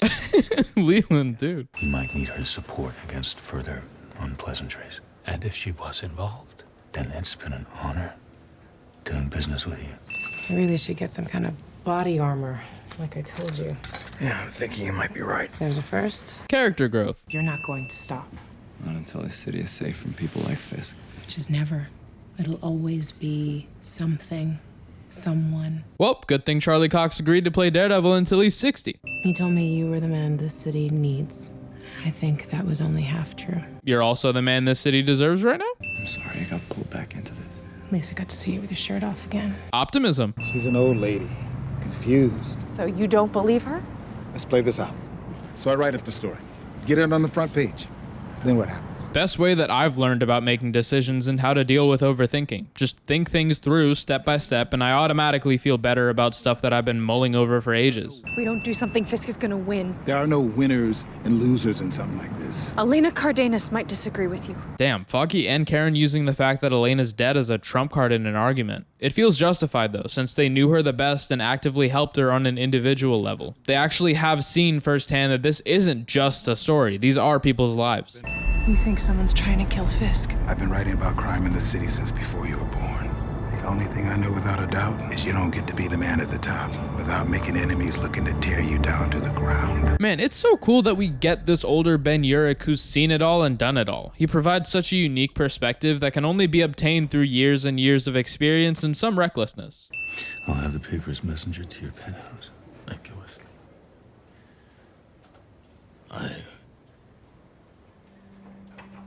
Thank you. He's gonna wish he said what he wanted to say, but when the time comes, he does something even more powerful than words, and it's heartbreaking. And if you ever doubted Wesley, thought he was faking how much he cared about Fisk, there's your proof. He can't help but smile about the love of his best friend's life living. Latte. Not today, Father. Probably for the best. Already had 4 cups. Decaf. But you know, there's still a bit of caffeine in there they just can't get out. Some things are just too ingrained, I guess. There's a metaphor here that I'm not getting, and it's driving me insane. He could be talking about Matt's willpower, his drive to keep the city safe. Later in this conversation, Matt says God put some of the devil in him, so maybe Lantham means something about that. If you guys got anything for me, please comment what you think. Ooh, it's awesome getting to see a superhero get shaken to his core like this. He endured the most physical pain he ever had, but it's getting to him, and it almost seems like he was a bit traumatized. There's definitely fear there, and the moment a hero genuinely fears something, they almost immediately feel much more human. Okay, since the lighting's perfect, for real this time, Charlie Cox's workout routine. You work for Fisk. I asked you a question. Talk about juxtaposition. Melvin's childlike fear, and then he suddenly gives Matt a run for his money. Emotionally, he might be vulnerable and childlike, but his mind and body are 100% in tune, and it's just a really cool example of mental and physical capabilities coming at a cost. No one goes in or out of that room without you checking them first. Yeah, what if he asks for you? Tell him I won't be long. Badass bad guy. I promise to get Fisk out of your life and to keep Betsy safe. You can do that. With your help, I think maybe I can. I appreciate Matt's honesty here. He knows how dangerous Fisk is, and he knows that no one's truly safe, so he doesn't outright promise anything. He says, I think I can, or maybe I can, and it's a smart way to ease Melvin's fear the way he would for a kid, while also being honest and not making promises he can't keep. You know who we're dealing with. It won't be enough. Sound just like Matt. Even when they're fighting, we're still reminded how similar they are and why they're friends in the first place. You want to talk? Yeah, but I can't. But Foggy's still loyal enough to keep Matt's secret, and that's really mature and respectable. Fisk is still out there, Foggy. Be nice if you and Matt could get your heads out of your asses and help do something about it before there's nothing left of Hell's Kitchen to fight for. And Karen just telling it how it is. The reason they fought is completely valid, but considering they haven't gotten it resolved yet and they're being so ignorant to the issues that are bigger than them, that's immature. Karen respects that it's a difficult time for both of them emotionally, but she's not afraid to be brutally honest. It's Karen. You know, they got this thing, caller ID. Might have heard of it. Thank you, Ben, for calling that out, because other movies and shows need to take note. Seriously, why do people still pick up their phone like, who is it? And then the other person responds like, it's me, your best friend, as if they didn't know that because of caller ID. It's cool to see Wesley doing some dirty work himself. I know, how could I be so happy about him kidnapping Karen, but I love both of them. It's not my fault the show's well written. I can't pray for you. All I can do is make you a promise. One that not even God, if there is such a thing, can prevent me from keeping. The people that did this to you, they will suffer. Whether you believe in God or any other higher power or nothing like that, it's cool that this moment isn't romanticized. This isn't Fisk being cool and threatening. He's just hurting and making a promise out of anger, and the lack of dark villainous music and stuff like that just really gets the point across. You might want to take a moment. Even when he's angry at Karen for visiting Fisk's mom, he's still a sweetheart and helps her out a little bit here. Almost, I suspect, as much as he loves his mother. Frankly, I was surprised she remembered you. Recent memories for her. Fleeting gossamer.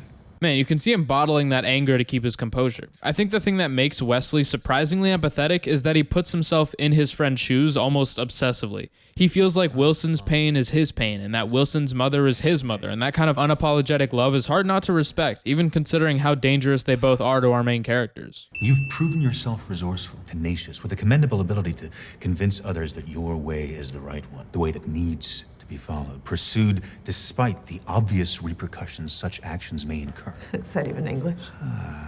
Simply stated.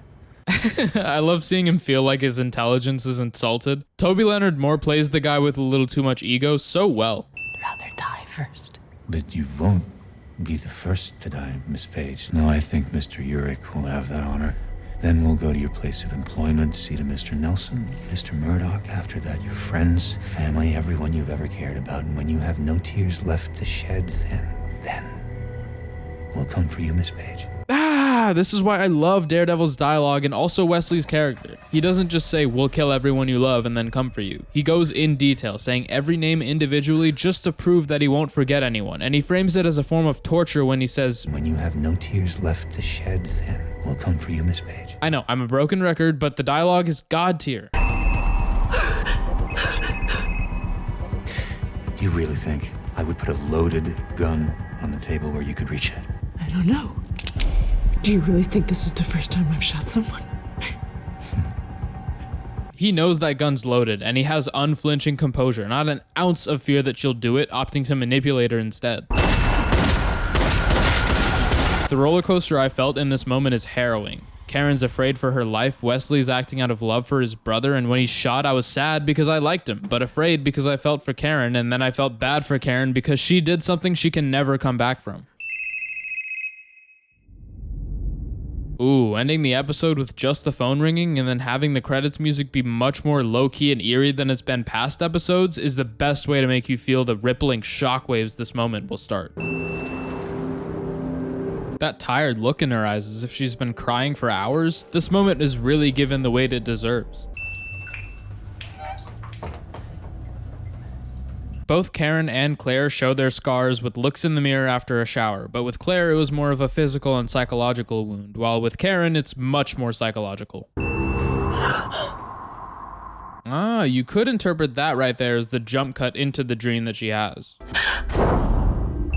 Taking a life, feeling of the weight and responsibility of all the years the person you've murdered has lived. It's gone. Really nailing the most important aspects of robbing someone of their life. All of their dreams, their love, their goals, aspirations, all of it gone. It makes you think harder the next time you see someone die in any media. Jesus. It's okay. It's just me.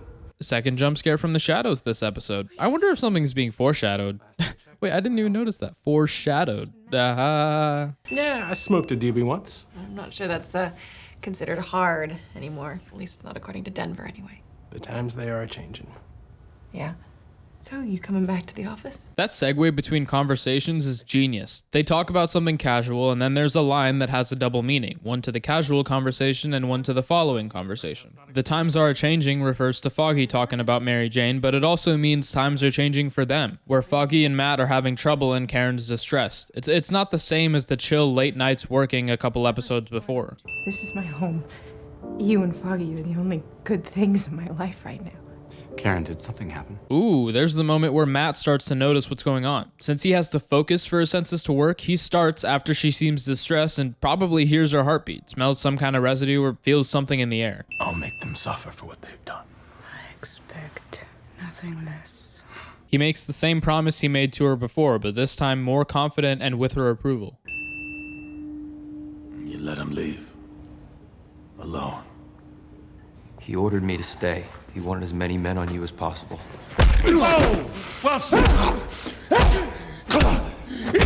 my friend! Maybe this isn't the best time to be beating your men to death. He did what he was told. I think they call that loyalty or something. Responses like this are the main thing that I like about Leland. He's snarky, selfish, egotistical, but he's not unreasonably cold or anything. Like, he'll look out for the guy who was just following orders, or, well, that's the only redeemable thing about him that I can think of, but either way, I love Leland.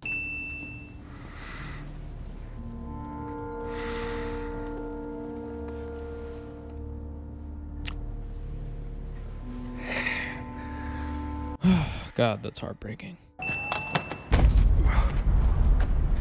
You like making an entrance, don't you? Third jump scare from the shadows. The foreshadowing of Ben's death has been there all season, but it's ramping up this episode and it makes you feel so uneasy. A guy like you might stick out. I'll dress down.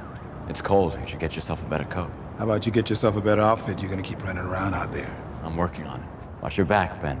Yeah, they're making it pretty obvious. That last line, the fact that Matt and Ben are more friendly before he dies, I really wish we could have seen them interact more and seen Ben live longer to do it, because these two have great screen chemistry and it's so much fun to watch. I need your help. My help? Yeah. That's disappointing. I thought this was a booty call. You remember the tenement case? Yeah, Mrs. Cardenas. I thought you were gonna say Carnitas again. I'm not a complete asshole. Okay, Marcy, your redemption starts now. Everybody's gotta be sneaking around tonight? Fourth scare from the shadows. You're asking me to commit career suicide. I'm asking you to trust me, one way or another. Fisk, Owlsley, anyone connected with what they've been doing, and there are gonna be some hard questions about how much Landman and Zach knew and when they knew it. This is your chance to get out in front of that and take your soul back. See, Marcy, much better than a booty call. A low angle shot of Matt standing like this would go so hard, so cosplayers, please take note.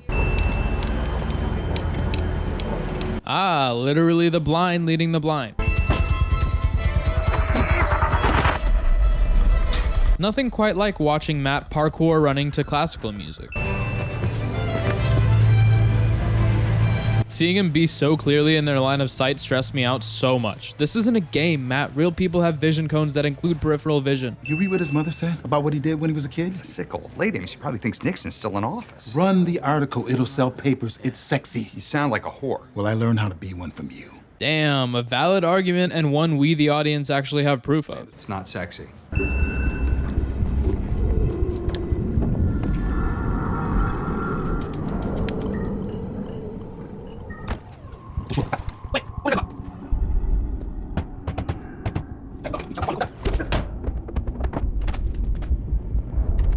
Ah, baby long take. Love to see it. I mean, baby in comparison to episode 2. Never realized how tight the mask looks. It's kind of crushing Cox's nose a little bit. Double the offers. Yes, sir. You trust him after that beating you laid on? Wesley trusted him. That's all that matters now. Priorities. You're gonna tell me about Fisk. All she needed to knock Matt back was the hand. I'm sorry. Yep. We knew the risk and the reward if his woman were to be removed as a distraction. The woman is stronger than assumed. I'm glad Fisk still has enough power that if he finds out, Leland and Gao will have something to lose. And Gao complimenting Vanessa's strength was completely unexpected. Those for me. Till I get a better girl. You can't get a better girl. Don't I know it? Aw, flirting. You let me go. Good. You never needed that man. You never needed that paper. You only ever needed a story. Go tell it. You know there's this thing called the internet, right? Well, the internet's all gossip. So cut through it. The world needs Ben Urich to tell the truth any way he can. Here's Ben finally completing his arc, trusting that the story he's telling is what's important, not how it's told. I had a really shitty night. Kind where you think you've seen the bottom of humanity, and the pit just keeps getting deeper. I love how vague he's being, but Karen's just listening to what he has to say, regardless of how suspicious he sounds. I can't do this alone.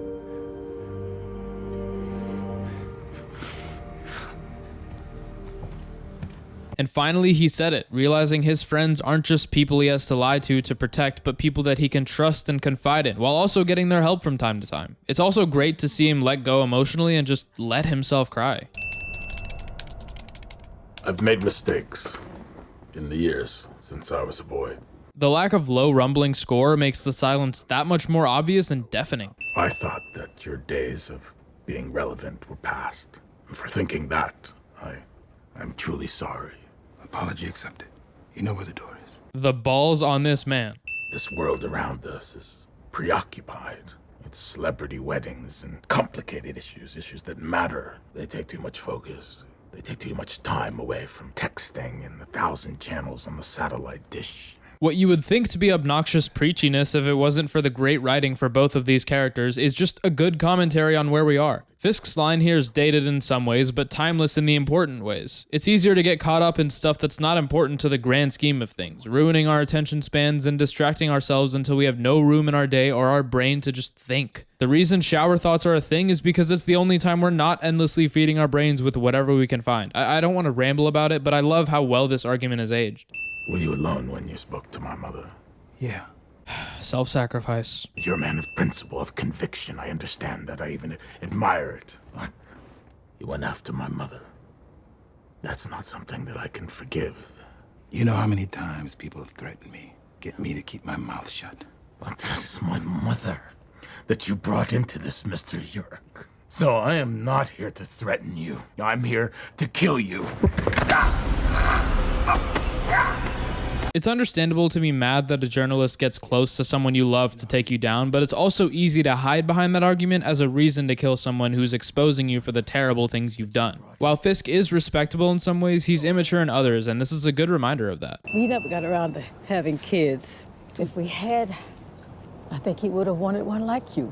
Oof, well that's just the worst way to make the girl partially responsible for his death to feel even more guilty. He was a reporter. That's what he lived for.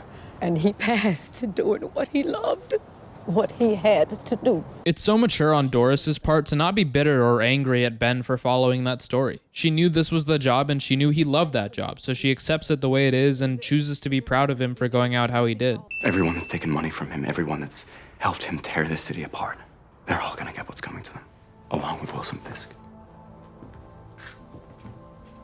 I love how he half-heartedly feels around for the door so he can keep up the Matt Murdock act, since that last line got a bit too Daredevil-y. There seem to be some irregularities with my accounts. I move money around all the time. It's a shell game to keep the SEC off our backs. It's nothing. Your hands shaking. Because it's freezing out here. And why are you sweating, Leland? I'm glad Leland's smart but not untouchable, not without flaws. He can hide a secret well, but when he feels like the secret's getting too close to being revealed, he doesn't keep his composure as well as before. But you had something to do with the benefit, didn't you? You and Gao? The poisonings at the benefit were just to make it look like someone was trying to get at you. But you were never the target. Vanessa! Just look at what's happened since you took up with her. You've been distracted, emotional, erratic. Look, good on Leland for being honest no matter what, but for such a smart dude, that was such a stupid thing to say. He knows how Fisk gets about Vanessa. He knows how important she is to him. That's why they wanted to take her out, right? And then he admits that and accuses Fisk of being worse ever since Vanessa came into his life. I mean, how did he expect Fisk to not kill him after that? You hurt her! Wait! You heard Vanessa! Oh my god, the way the mic distorts from him yelling too loud, it makes him sound demonic. I love it. Told her this is my fault. All of this between you and me. You just nodded.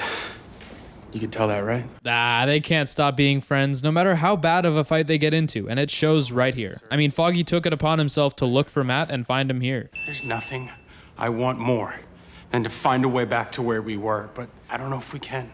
No, we can't. Maybe we can find a way to move forward, Foggy. They're back. And that guy in the mask was there. I had a run-in with him leaving the scene. What happened? I got my ass beat. But this guy, I mean, I don't know what he said. It got me thinking. I heard he has that effect on people. He was working with Ben Urich. How do you know that? Well, because we were working with Ben, too. Man, immediately their chemistry is back, with Foggy saving for Matt's slip-up, and the whole rest of this conversation, Matt and Foggy take turns responding to Brett. How's the asshole for stats in the city? We'll find him. To think how differently this finale would have gone if he didn't listen to those cops. Why did I become a lawyer again? To make lots of money? That didn't work out so good, did it? Not so much. What? This. It's the way it should be. What? Nelson and Murdoch. Yeah, it's nice to see the three back together, even if it feels a little bit unfair that Karen doesn't know Matt's secret yet. You're not going to the 15th, are you? I trust Brett, but he's just one cop. He couldn't handle it alone. But you can? I know how you feel about what I do, Foggy. Either I put on a mask or we risk losing Hoffman, and Fisk wins. Hell yes. Showing that the mask and the law can both be used to bring justice, not separately, but together with the power of friendship. I need to make a statement. That is how you present the silver bullet of the finale. Have him covered in blood, somehow not get shot by any other dirty cop in the precinct, and have him say something completely normal.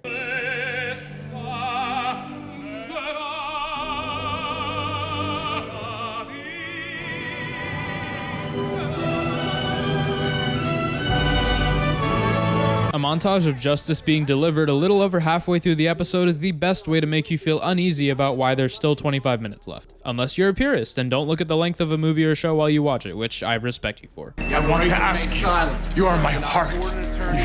You're everything. This is actually sad to see, and it's so sweet that he didn't put the ring on her finger. He just gave it to her so she could still make the decision of saying yes or no herself. I'm not a religious man, but I've read bits and pieces over the years. There was a man, he was traveling from Jerusalem to Jericho when he was set upon by men of ill intent. They stripped the traveler of his clothes, they beat him, and they left him bleeding in the dirt. And the priest happened by, saw the traveler. They moved to the other side of the road and continued on. And then a Levite, a religious functionary, he saw the dying traveler, but he too moved to the other side of the road. But then came a man from Samaria, Samaritan, a good man. He saw the traveler, and he stopped to aid him without thinking of the circumstance or the difficulty it might bring him. The Samaritan tended to the traveler's wounds, applying oil and wine. He carried him to an inn, gave him all the money he had. He did this simply because the traveler was his neighbor. He loved his city and all the people in it. I always thought that I was the Samaritan in that story. The hell does that mean? It means that I'm not the Samaritan, that I'm like the priest or the Levite, that I am the ill intent who set upon the traveler on a road that he should not have been on. Ooh, I know that was a long excerpt from the show, and I tried to trim it as much as I could, but the cool thing about this story is that it was foreshadowed in the first episode when Matt and Foggy first meet Karen. So what? You're just a couple of good Samaritans? So basically, this makes Matt and Foggy the good Samaritans in the story, Fisk is the ill intent, corrupt cops and lawyers as the religious figures that ignore the traveler, and Hell's Kitchen as the traveler itself. Also, I gotta give another 5 wins for D'Onofrio's performance here. Oh, yeah. This shot to tie it all together, badass, bad guy. Already gave it to him this season, but again, badass, good guy. I wanted to make this city something beautiful. You took that away from me! You took everything! I'm gonna kill you! D'Onofrio perfectly delivers these lines even more childishly, nailing home the whole man-child thing. Take your shot. Callbacks. Take your shot. This city doesn't deserve a better tomorrow. It deserves to drown in its filth. It deserves people like my father. People like you! And finally, Fisk fully embraces the role of the ill-intent. It even sounds like he's breaking up with the city, the one he loves. I'm not gonna say this is where he becomes the Kingpin. I don't know if I can pin that to one moment, but right here, he either recognized that he doesn't love this city like he used to, or admits to himself that he never loved this city. He just wanted power. And the Daredevil theme is in full swing with a full orchestra and everything.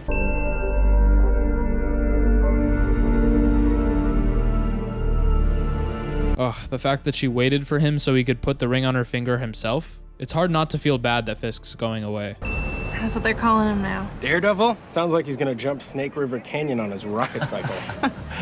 Does anyone feel like this ending scene has some Sam Raimi DNA? Like the sun either rising or setting, the lighting in general, just the vibe? Is that just me? It just seems like an early 2000s movie ending, and it's kind of nostalgic. There's been something in your voice. Thought it would get better once Fisk was put away, but it hasn't, has it? We put him away, but it won't bring back Elena. Can't wait to see how the whole Karen murdering Wesley thing gets resolved next season. Ah, because when one door closes, another one also closes? Never mind, I thought I was onto something. Ooh, he's gonna stare at a wall like that much longer than he did as a kid, foreshadowing him causing even more pain. Oh, that's a yup. And that's the first season of Daredevil. There's so much I want to say about this season as a whole, but I feel like I've said everything I can about it. The acting is top-notch across the board, and I feel like most of the cast weren't superstars before this show, so it really is just good casting. The visuals are a standout since I feel like when you have 13 hours of something to shoot, especially something that looks so much like a film, you'd kind of just pour the effort into the other stuff so you can save time and money on the visuals. But this show looks so much better than most movies nowadays, with the lighting team clearly having the time of their life and the cinematographer doing justice to the iconography of Daredevil. The show isn't without its corny dialogue once in a while, but it's endearing and it feels more comic booky like it should. And character and plot-wise, it's just so tightly written, and with the music, John Paisano killed it as always. I don't even think I have to mention the 5-minute long take, and I think it goes without saying that it's really hard to do, especially with the amount of moving parts that scene had. Overall, this season was amazing, and I'm so excited to get to future seasons and maybe some other Defender shows down the line. As always, you guys are an absolute win, and I'll see you soon.